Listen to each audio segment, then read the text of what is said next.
Refreshing. Alright, let's get started on this project. I'm going to attempt to recycle Plasti Dip today. I call this my doo-doo fender. I was trying some other stuff that you'll never hear about, and didn't come out too well.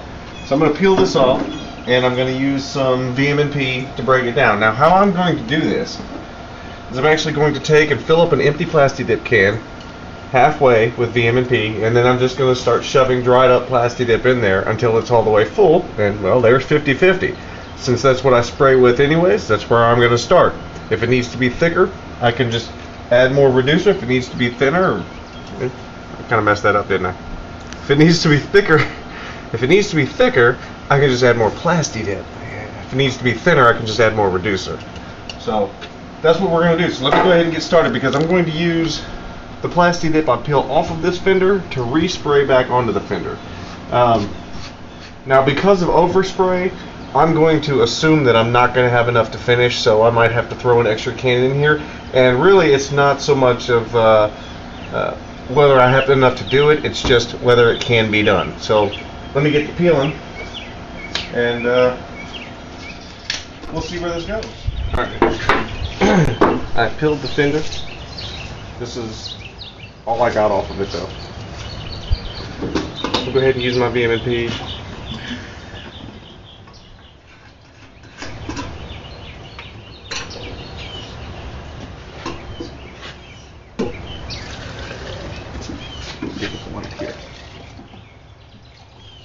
Alright, so that's about half full of VM&P here. And now I'm just going to fill up the rest of the way with dip.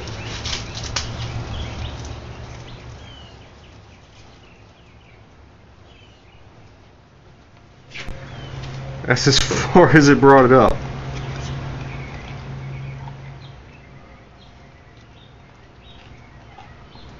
So that's one fender worth. I've got a backup plan.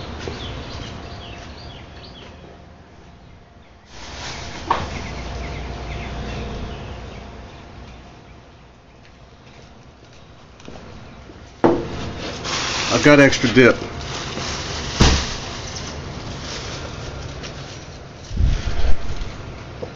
So this might take some time. I'm going to have to let it soak. It doesn't want to instantly dissolve, so we'll be right back after these messages. I was not having much luck with the VM&P. Not that it's not working, but it's just not working very fast. So I went ahead and broke out the xylene, filled up a second container with it. It's still not all the way broke down, but I just wanted to kind of see which one worked out better.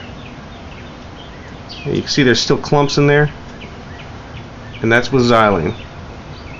The VM&P still really liquidy, but it's still pretty full. I mean, the major pieces are still solid down in the bottom there. Not that I don't think it'll dissolve, but it just seems like right off the bat I'm getting a better results with xylene than I am the VM&P here.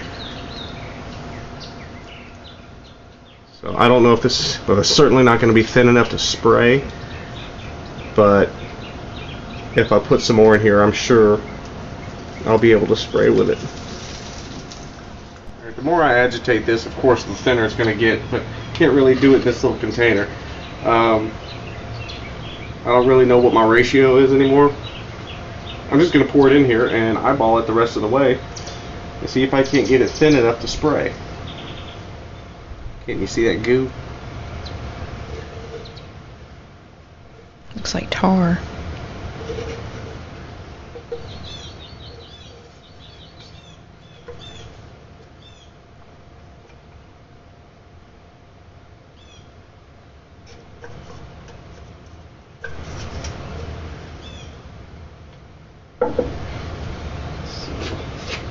That's basically filling half the can with xylene and the other half of the can with used dip.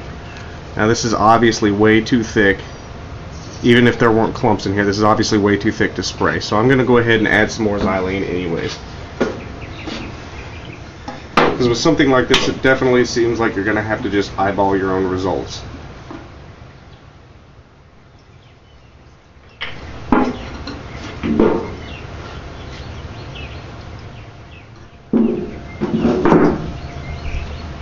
to see it toppling over, leaking all over the floor. Back to Home Depot.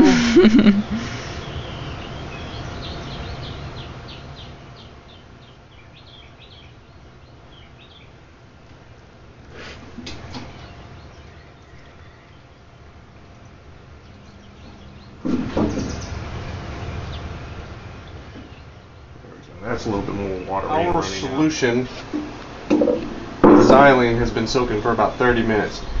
VMP is still very, very clumpy. I don't think it's dissolved. Something fell over there. I don't think it's dissolved at all.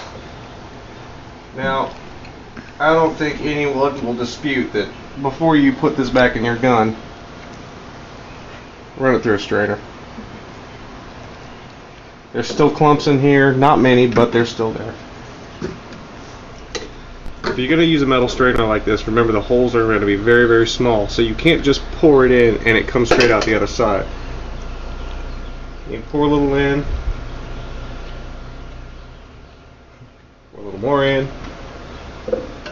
take your stir stick, work it around. What that does is if there's any clumps that settle to the bottom, it keeps them moving around so the dip will actually have a chance to drain through the bottom.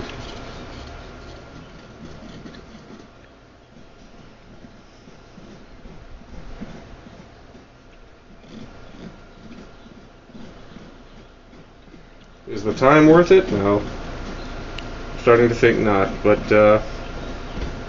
can it be done? Well, we'll find out after this, huh?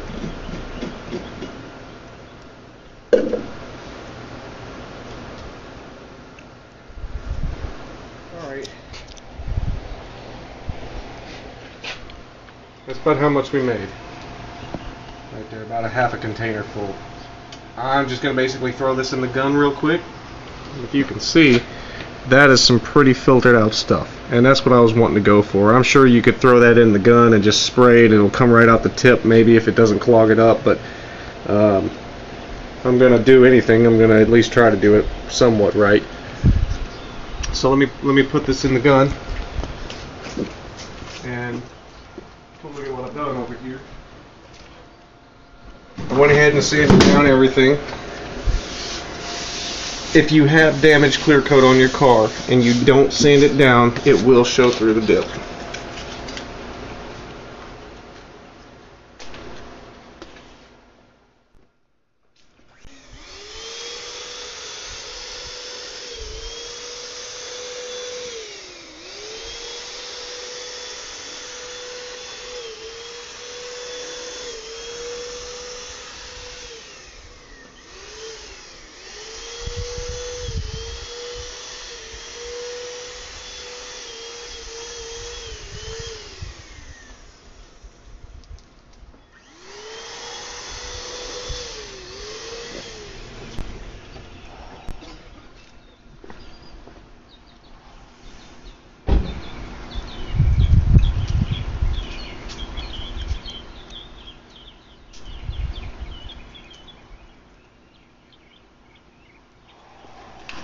Alright, my calling card.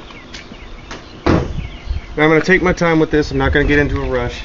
I'm going to let this completely dry and then go over it just as light as you saw. I'm going to do as many coats as that will let me, the amount that we've reduced. So, yeah, let's let this dry and come back and do another coat in a little bit. Well, after coat one, around here, if you look on the car, I don't know if you can see, they're almost like little dots. It's not coming out smooth. Here, look right here. Yeah, they're kind of like little Plasti Dip dots. It's not really coming out smooth like I thought it would by straining it, but I'm gonna keep going with it just to see how it ends up.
That was number 2. And I went on a little bit thicker with it this time. And I don't know, it may come out. We'll see. It looks a lot better than the first time. Yeah. Let's let this dry and we'll see what happens. I need a beer. I'm done. I ended up doing about 4 coats on it, and just for the sake of time, didn't really think you guys would feel like seeing me just spray black on black on black on black. This is the finish. It has a slight bit of a texture difference, and I don't know if you're going to be able to see it on camera, but you know what? Next to, it's not going to focus that close, I don't believe, but next to regular Plasti Dip, you can't really tell, especially if I'm over here. I don't have my glasses on. Between that and that, it's not that big of a difference. So, yeah, let's take a look right here. This is with fresh, well, my hands are dirty. I just got my car dirty. This is fresh here. And then if you look right here, this is recycled here. So here you go. Fresh, recycled. So, I guess the point being is that it can be done. How successfully? I guess it just depends on what you want your car to look like. It does have a different texture. Not saying it's bad, it's just different. So, guys, thanks for watching, and if you have any more great ideas, let me know and I'll definitely try it to my hoopty.